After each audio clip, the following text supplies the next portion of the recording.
जिसकी कल्पना नहीं कर सकते। समस्त बड़े से बड़े साधनों को, साध्यों को त्याग दो, छोड़ दो, और हम जो कह रहे हैं उस बात को मान लो। बस तुम विलंब मत करो, आज ही इनका परित्याग करके वृंदावन की ओर दौड़ पड़ो, वृंदावन में आकर रहने लगो, वृंदावन का वास स्वीकार कर लो।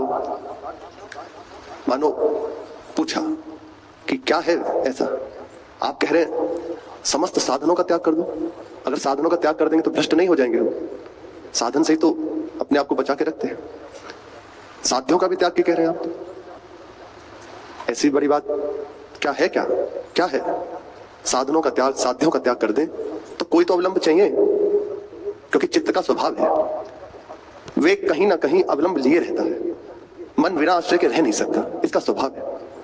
तो कोई आश्रय तो बताइए।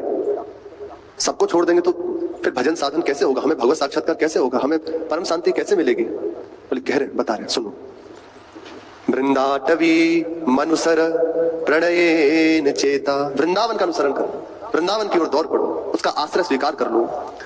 वहां तुम्हारे हृदय में जो चिंता हो रही है ना कि अवलंब, बड़े बड़े साधन साध्यों को त्यागने की आप कह रहे, तो क्या है? क्या सत्तारिणी कृत स्वभाव सुधार सौघम, सज्जनों को तार देने का स्वभाव ही जिनका है, पूर्ण प्रेम रस साक्षात मूर्तिमान होकर विराजमान है, अद्भुत प्रेममयी मूर्ति है, वहां विराजमान, जिनका नाम राधा, राधा जिनका नाम है, ऐसा दिव्य जिनका नाम है, वे वहां विराजमान है। इनका स्वभाव ही है तार देना। इसलिए तुमसे कह रहे हैं कि सब साधन साध्यों का त्याग करके वृंदावन का अनुसरण कर लो, मुख में राधा नाम, श्री वृंदावन धाम का वास, बस। तो मानो प्रश्न कर रहे हैं कि आपने कहा सत्तारिणी कृत, सज्जनों को तारने वाले हैं। हम तो सज्जन नहीं है, हमने तो बहुत पाप किए हैं, आज भी हमसे पाप हो रहे हैं, नहीं संभाल पा रहे अपने को, हमारे मन की ऐसी दशा है, वे प्रभु को भी नहीं छोड़ता, एक वास्तविक बात। फिर हम तो सज्जन है नहीं, और सज्जनों को तारने का स्वभाव है। और इसीलिए तो कह रहे हैं वे ऐसी निधि है कि तुम बुद्धि के द्वारा समझ नहीं सकते। इस धाम का प्रभाव ऐसा है कि जहां इस धाम में प्रवेश हुए, आगे श्लोक में कह रहे महाप्रभु, यद राधा पद किंकिनी कृत हृदाम सम्यक भवेत् गोचरम, ये वृंदावन धाम केवल दिव्य सहचरी भावापन्न महापुरुषों के सामने ही प्रकट होता है, वही इसको देख सकते हैं। ध्येयम नेव कदापि यत्र दिविना तस्या कृपा स्पर्शता, बिना कृपा के, श्री किशोरी जी की कृपा के, जिसका ध्यान भी मन से नहीं किया जा सकता, ऐसी इसकी अद्भुत महिमा है।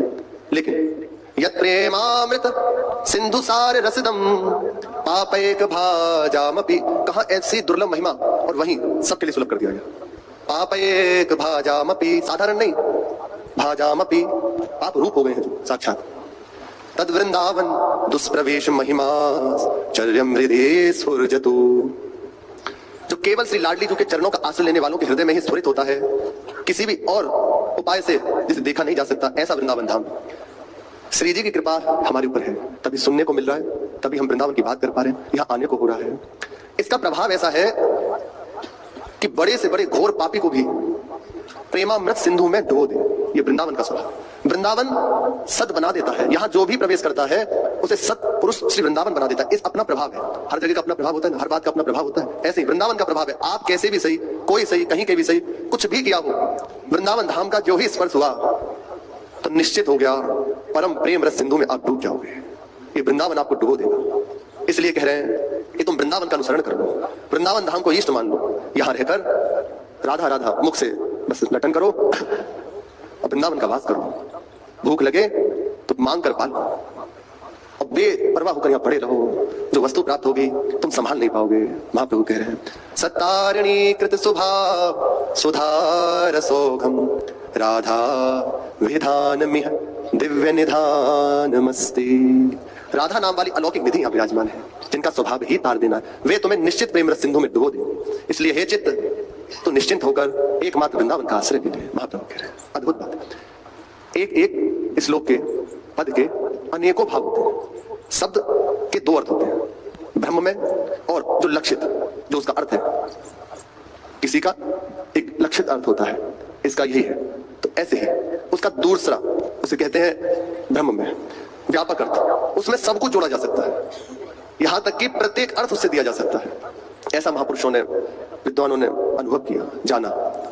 हर जैसे भगवान नाम होता है ना, उसकी विशेषता विशेष यही है, हर प्रश्न का उत्तर यही हो जाता है। यद्यपि वो कोई साधारण नाम नहीं है, वह अलौकिक है। एक बार महाप्रभु चैतन्य देव से उनके परिकर ने, जिस समय वे विद्यालय में पढ़ाते थे, तो कहा कि इसका अर्थ क्या है। और महाप्रभु की उस समय उन्मादमय अवस्था, बस हर बात का अर्थ कृष्ण, केवल कृष्ण। जो भी कुछ पूछोगे इसका मतलब क्या है, ये क्या है, कृष्ण है। तो विद्यार्थियों ने पूछा कि प्रभु इसका अर्थ समझा दीजिए। बोले कृष्ण, बस कृष्ण, यही इसका अर्थ है। यह है ब्रह्म में व्यापक अर्थ, एक लक्षित अर्थ। जैसे इसके पूर्व के श्लोक में था, महाप्रभु कह रहे हैं कि मैं मार्जनी बन जाऊं, और इसका दूसरा भाव यह भी है कि मार्जनी लगाने वाली बन जाऊं। तो जिस समय उपासक के हृदय में ये कोई, आपको सही कहे, गुरुजनों से सुना है, ये कोई बुद्धि का विषय नहीं होता, ये केवल कृपा का विषय होता है। उस समय उसके हृदय में आ क्या रहा है। यदि विद्वता के द्वारा तोला जाए तो आप चूक कर जाएंगे, सच्ची कहते हैं। आप उसे जैसे मान लीजिए आपको कोई बात लगी कि ऐसा नहीं ऐसा है, तो उसको बस अंदर रख लीजिए और प्रभु से प्रार्थना करें, प्रभु मेरे अंदर ये बात आ रही है, इसका समाधान कर दीजिए।